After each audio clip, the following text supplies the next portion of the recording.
السلام علیکم، آپ دیکھ رہے ہیں مبشر لقمان یوٹیوب چینل. میرا نام مبشر لقمان ہے اور آج صبح سے جنرل پرویز مشرف کے متعلق خبریں آ رہی تھیں. پہلے تو آئی کہ جی وہ وینٹیلیٹر پہ ہیں اور پھر اور ان کے متعلق خبریں آنا شروع ہو گئیں. خیر میں نے جب اپنے سورسز سے چیک کیا پرویز مشرف صاحب کا تو اللہ کا شکر ہے کہ وہ روب صحت ہیں اور وہ وینٹیلیٹر پہ نہیں ہیں، وہ اپنے گھر پہ ہیں اور اسپتال سے ڈسچارج ہو گئے ہیں. لیکن لگتا یہ ہے کہ ڈاکٹرز نے فیملی کو یہ بتا دیا ہے کہ ان کا جو مرض ہے وہ ریورس نہیں ہو سکتا یا وہ کیور نہیں ہو سکتا.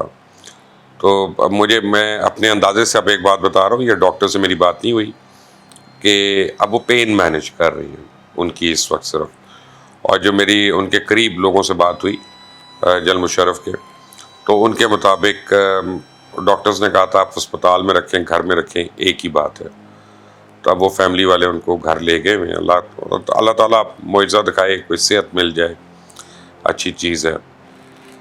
دوسرا ڈاکٹر عامر لیاقت حسین جو ہیں ان بیچارے کے حوالے سے بڑی عجیب خبریں آ رہی ہیں اور لگتا یہ ہے کہ فوت ہونے کے باوجود عامر صاحب کو سکون نہیں ملا جس کا وہ کافی دن سے متلاشی تھے. اب ان کی گھریلو لڑائیاں، پولیس کی لڑائیاں اور جو دوسری چیزیں ہیں وہ سامنے آ رہی ہیں. بات یہ ہے کہ عامر لیاقت نے پہلے بھی اپنے لیے ایک قبر بک کرائی ہوئی تھی اور پھر جب ان کے سسر کی ڈیتھ ہوئی پہلی بیگم کے والد کی بشرا بی بی کے، تو کیوں انہوں نے پھر وہ جگہ ان کو دے دی اور اس طرح اب ان کو دوسری جگہ ان کے لیے لینی پڑی. عبداللہ شاہ غازی کے مزار کے احاطے میں وہیں پہ ان کے لیے لینی پڑی. تو بیسیکلی آپ کو پتہ ہے وہ ایموشنل آدمی تھے کہ اس وقت انہوں نے سوچا کہ جی یہ بشرا کے فادر کی ڈیتھ ہوئی ہے تو ان کو اچھی جگہ میں دلواؤں، اور انہوں نے ان کو وہ دلوا دی. اسی طرح ان کے پاس جو کچھ تھا وہ کافی لوگوں کو دیتے رہے ہیں، خاص طور پہ ان 3 خواتین کو جن کا نام ان کے نام کے ساتھ جڑا رہا. اور ان میں سے کچھ زیادتیاں بھی ہوئیں اور شاید انہوں نے بھی کی ہوں، لیکن اب وہ آگے چلے گئے ہیں تو اللہ تعالیٰ مغفرت کرے اور آسانیاں کرے ان کے حساب کتاب میں. جہاں تک پہلی بیگم کا تعلق ہے تو وہ مجھے پتا چلا کہ وہ ان کی مرضی کی نہیں تھی، ان کے پیرنٹس نے زبردستی کر دی تھی اور وہ ہمیشہ سے ان کے ساتھ ایک قسم کی ایک ریزسٹنس ان کو رہی. جب طوبہ سے شادی ہوئی تو طوبہ کو انہوں نے کافی مالی طور پہ بھی ہیلپ کیا. اور آخری خبر جو میری آئی ہے، جو مجھے کل رات کو پتہ چلی ہے، کہ ابھی تک یعنی پچھلے مہینے تک تو وہ طوبہ کو 1.5 لاکھ روپیہ مہینہ ویسے ہی خرچہ دے رہے تھے کہ جیسے وہ شادی سے پہلے دیتے تھے. اور ان کا کہنا یہ تھا، اپنے ایک دوست کو انہوں نے یہ کہا تھا کہ جی میں چاہتا ہوں کہ یہ کبھی یہ نہ کہہ سکے کہ میں نے کو کمی کی بیشی کی اس وجہ سے چھوڑنا پڑا، یہ اپنی مرضی سے جو ہے یہ الگ ہوئی. جہاں تک تیسری کا مسئلہ ہے وہ مجھے ذرا معذرت کے ساتھ، میں پرانے خیالات کا آدمی ہوں تو مجھے وہ کچھ باتیں ہضم نہیں ہوئیں، سمجھ نہیں آئیں. کل میں ان کی والدہ کا انٹرویو دیکھ رہا تھا. پہلے میں نے ان کے نانا کی سٹیٹمنٹس پڑھی کہ انہوں نے کہا کہ عامر لیاقت کی جائیداد پہ ساروں کا حق ہے اور یعنی میری جو نواسی ہے اس کو ابھی طلاق نہیں ہوئی ہے، اس نے خلا کا دائر کیا ہوا ہے. تو یہ جو مائنڈ سیٹ ہے یہ مجھے سمجھ میں نہیں آیا کہ ابھی اس وقت تو 2 گھنٹے ہوئے تھے ان کے انتقال کو یا خبر کو، تو 2 گھنٹے کے اندر یہ خبریں چلنا شروع ہو گئی تھی. پھر رات کو جب میں اسٹوڈیو جا رہا تھا اپنے لائیو شو کے لیے تو میں نے ٹی وی پہ دیکھا تو ان کی والدہ کا انٹرویو چل رہا تھا اور وہ سارے چینلز کو دے رہی تھی سالٹ، اور وہ بالکل انموو تھیں، to the point, matter of fact تھیں، ان کنٹرول تھیں. اور کیونکہ ان کا تعلق ایک پسماندہ علاقے سے ہے جیسے لودھرا سے ہے، تو میں سوچ رہا تھا اس گھر میں کوئی مرد نہیں ہے. اس کے والد کہاں ہیں، اس کے نانا جنہوں نے پہلے سٹیٹمنٹ دی وہ کہاں ہیں کہ والدہ کو سامنے آنا پڑ رہا ہے. لیکن وہ بہرحال شی واز ان کنٹرول. اور ان کے جو میں نے سنا تو نہیں لیکن وہ ٹکرز پہ جو چل رہے تھے میں وہ پڑھ رہا تھا کہ پہلا ان کا مطالبہ ہوا کہ جی دانیہ جو ہے خلا واپس لے رہی ہے. تو مجھے ایک سیکنڈ کو میرے اینٹنا کھڑا ہو گیا، میں نے کہا اب یہ جائیداد کا حصہ مانگنا ہے اور کچھ نہیں ہے. ہم انویسٹیگیٹو جرنلسٹ ایسے ہی ہوتے ہیں جی، پہلے ہم شک کرتے ہیں، بہرحال کبھی اچھی عادت بھی ہوتی ہے کبھی بری عادت بھی ہوتی ہے یہ. اور دوسرا انہوں نے کہا کہ اگر وزیر اعظم جو ہیں اس کو سیکیورٹی دیں تو یہ وہاں جانے کو تیار ہے جنازے پہ تدفین کے لیے. کس سے سیکیورٹی چاہیے اس کو؟ دانیہ کو کون سے دہشت گردوں کی ہٹ لسٹ پہ ہے کہ حکومت پاکستان اس کو سیکیورٹی دے؟ اور اگر وہ واقعی اس کے ابھی بھی نکاح میں ہیں جس طرح اس کے نانا نے فرمایا، پھر تو اس کو گھر میں پردہ کر کے بیٹھ جانا چاہیے، اس کو اپنی عدت پوری کرنی چاہیے، اور جو کہ ایک اسلامی طریقہ ہے. تو اس وقت باہر نکلنے کا، آنے جانے کا، بہرحال یہ وہی جانتے ہیں، وہ گھر والے ہی جانتے ہیں. اصل میں میں یہ جو پریمائس آپ کو بتا رہا ہوں، جو مجھے پتا چلا کہ ایک بڑے طویل عرصے سے عامر لیاقت حسین جو ہیں وہ اپنے گھریلو معاملات میں بہت ہی رنجیدہ رہے ہیں، اور ہائپر تو تھے وہ. یہ تو جس نے ان کے ساتھ کام کیا ہے، جس نے ان کو جانتا ہے تھوڑا بہت، وہ جانتا ہے کہ بھائی وہ ہائپر تھے، بہت زیادہ ہائپر تھے. لیکن یہ میں ایک ٹریڈیشنل بات نہیں کر رہا کہ جی کسی کے جانے کے بعد انسان کرتا ہے. وہ مخلص بھی تھے، جس کو وہ اپنا دوست سمجھتے تھے اس کے ساتھ وہ انتہائی مخلص تھے، اور جس کو وہ اپنا دشمن سمجھتے تھے اس کے ساتھ بھی مخلصی سے وہ نبھاتے تھے. اب اور میں نے دیکھا ہے کہ انہوں نے کوئی زیادہ پیسوں کی فکر نہیں کی کبھی. مثلا ایک گھر انہوں نے بنا کے پہلی بیوی کو دے دیا اور بچوں کو، اور ان کو باقاعدہ خرچہ بھی جا رہا تھا.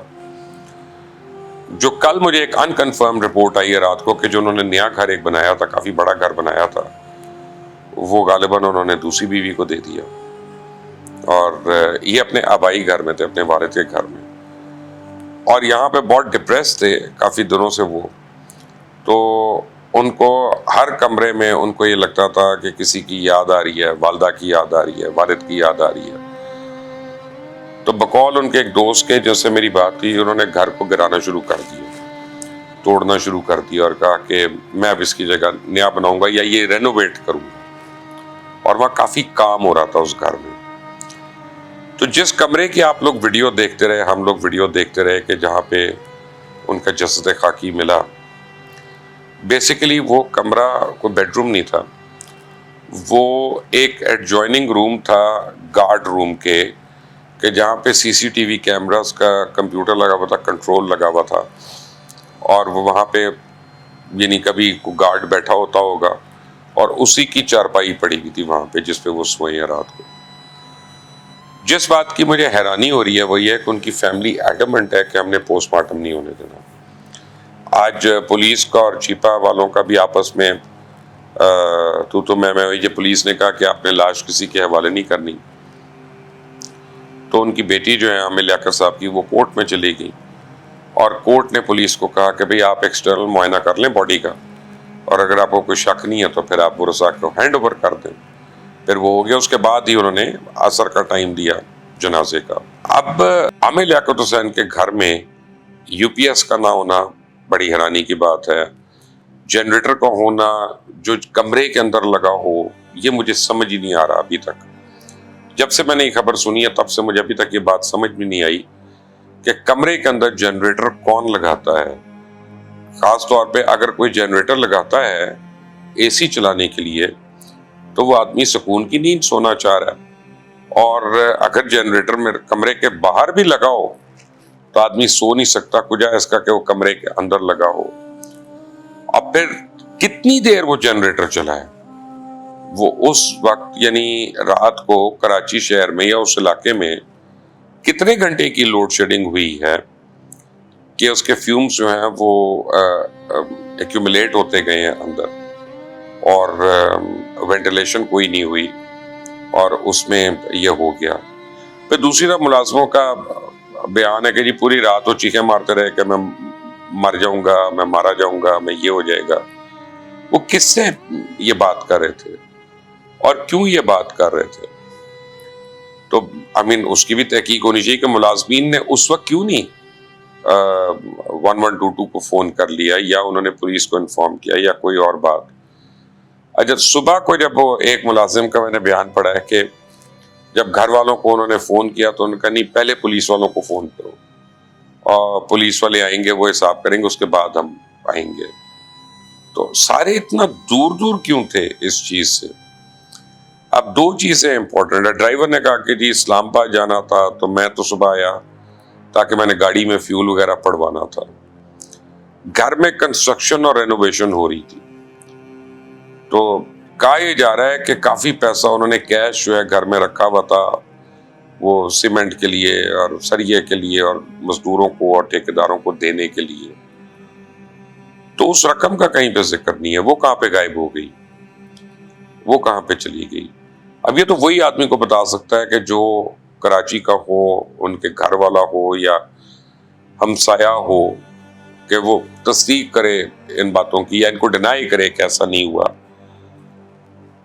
لیکن اس لیے میں سمجھتا ہوں کہ پوسٹ مارٹم ہونا بہت زیادہ ضروری ہے, یا ضروری تھا, اب تو نہیں ہو سکتا, کہ کاز آف ڈیتھ جو ہے وہ ضرور پتا چلے. اگر خدا نخواستہ کوئی ملیشس انٹینٹ ہے پیچھے, یا کسی نے واقعی کو غلط حرکت کی ہے, کرمنل حرکت کی ہے, تو پتہ تو چلنا شروع ہو. اس صورت میں انویسٹیگیشن تو ہو.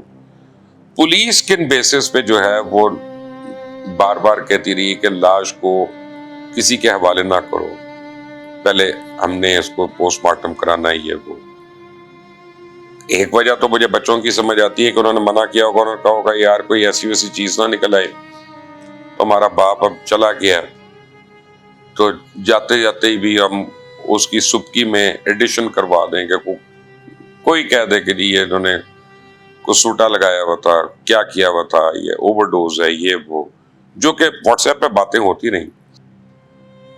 تو یہ تو ایک واحد وجہ ہے جو مجھے سمجھ آتی ہے کہ بچوں نے سوچا کہ یار ہم سکون سے اپنے باپ کی تدفین کر دیں اور پھر اللہ تعالیٰ جانے ان کے معاملات جانے.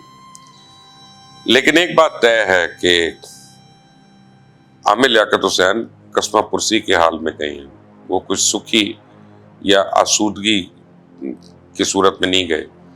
اور پھر وہ شخص جو کافی عرصے سے لوگوں کو کہہ رہا تھا کہ میں باہر جا رہا ہوں, میں باہر جا رہا ہوں, تو اس نے کون سی ایسی تیاری کی تھی باہر جانے کی؟ کیا اس نے باہر پیسے بھیجے تھے؟ کیا اس نے کوئی جگہ لی تھی؟ یہاں پہ ڈسپوز آف کر دیا تھا وہ بڑے والا گھر, وہ کہاں چلا گیا جو ایلیجڈلی کہا جا رہا ہے کہ جی دوسری بیوی کے پاس ہے. اب یہ تو وہ باتیں ہیں کہ جب ان کی تحقیق ہوگی تو ان کا پتہ چلے گا. لیکن دکھ مجھے اس بات کا ہو رہا ہے کہ عامر لیاقت حسین تو چلے گئے, لیکن ہمارے درمیان ایسے لوگ موجود ہیں, ان کا بغض نہیں ان کو چھوڑ کے جا رہا, اور وہ بار بار ابھی بھی مرحوم کے متعلق ایسے ایسے نازیبا کلمات استعمال کر رہے ہیں کہ علمان الحفیظ. دکھ ہوتا ہے مجھے دیکھ کر. یہ ہماری روایات نہیں ہے, یہ ہماری تعلیمات نہیں ہے کہ ہم گزر جانے والے کے متعلق ہم کوئی غلط بات کریں. وہ ہے اس کا اور اللہ کا معاملہ ہے. سچی بات ہے کہ میں یہ سمجھتا ہوں کہ وہ ایک چیز میں شاید ٹریپ ہو گئے. ٹریپ ان سینس کہ اوریٹر تو بہت بڑے تھے, بہت بڑے اوریٹر تھے, اس میں تو کوئی شک نہیں ہے. تو جب ان کا پروگرام شروع ہوا عالم آن لائن, وہ ایک نیا کانسیپٹ تھا اور وہ نمبر 1 پروگرام بن گیا پاکستان کا, جیو ٹیلی ویژن کا. شاید ان کی طبیعت نہیں تھی, اور بعد میں انہوں نے جب اپنا کبھی کھلڑا بند دکھایا, کبھی گانا گا رہے ہیں تو کبھی کچھ کر رہے ہیں, تو ہم سب نے کیونکہ بریکٹ کیا ہوا تھا ایک مذہبی شخصیت کے طور پہ, تو ایوری بڈی کیم ڈاؤن ویری ہارش آن ہم. یہ ہوتا ہے اینکرز کے ساتھ. میں نے جب پروگرام شروع کیا تھا تو میں بڑا اینگری قسم کا پروگرام کرتا تھا, تو وہی ایک نیش میری بنتی تھی, اس وقت میں نے بنا لی. اب جب 5 سال کے 8 سال کے بعد جب میں سمجھ گیا کہ ہر وقت نہیں لڑائی کرنی ہوتی, آرام سے بھی بات ہو سکتی ہے, تو جب میں آرام سے بات کرتا ہوں کسی مہمان سے تو لوگ کہتے ہیں لفافہ لے لیا, کتنے پیسے ملے بھائی اس سائٹ پہ جانے کے, اس سے اتنی آرام سے بات کرنے کے, کیونکہ لوگ تیار نہیں اس بریکٹ کے باہر آپ کو کسی اور بریکٹ میں ایکسپٹ کرنے کے لیے. ہم لوگ ایک پروڈکٹ کی طرح ہوتے ہیں, جیسے کوکو کولا یا پیپسی ہے, کہ آپ کو کالے رنگ کی آپ پی رہے ہیں یہاں پہ, اگر آپ کسی اور ملک میں جاتے ہیں اور وہ آپ کو ہرے رنگ کی پیپسی دیتے ہیں تو آپ کہتے ہیں نہیں بھائی مجھے نہیں چاہیے, یہ تو پیپسی نہیں ہے, کچھ بھی ہے, یہ پیپسی نہیں ہے. وہی پرابلم ان اینکرز کے ساتھ ہوتا ہے جن کے اوپر برانڈز فکس ہو جاتے ہیں. تو کیا پتہ نہیں, سوال یہ ہے کہ کیا عامر لیاقت اپنی غلطیوں کے وجہ سے اتنے مسائل میں رہے, یا ہمارے ایٹیٹیوڈز کی وجہ سے یا سوشل میڈیا کی وجہ سے، اور کسی نے ان کی کمپلینٹس کے باوجود ان کی تیسری بیوی دانیہ کو آج تک نہیں پوچھا کہ تم اپنے شوہر کی جو تصاویر تم نے یا ویڈیوز وائرل کی اور جو اس نے اس کی سائبر کرائم کو رپورٹ بھی کی، اس پہ آج تک ایف آئی اے نے ایکشن کیوں نہیں لیا؟ کیا کسی کو اجازت ہونی چاہیے کہ اپنی لڑائی کے لیے کسی کی پر اتنے بڑے الزام لگا کے اس کا اتنا مذاق بنوا دے، وہ بھی جس کے بڑے بچے ہو؟ بہرحال اس وقت کیونکہ وہ ہے نہیں تو بڑے سے سوالات کے جواب ہمیں نہیں مل سکتے، لیکن میں دعا کرتا ہوں کہ اللہ تعالیٰ ان کے لیے آسانیاں کرے اور ان کے سارے معاملات جو ہیں وہ احسن طریقے سے سمٹ جائیں۔ آپ دیکھ رہے ہیں Mubasher Lucman YouTube channel. Until the next time, اللہ حافظ۔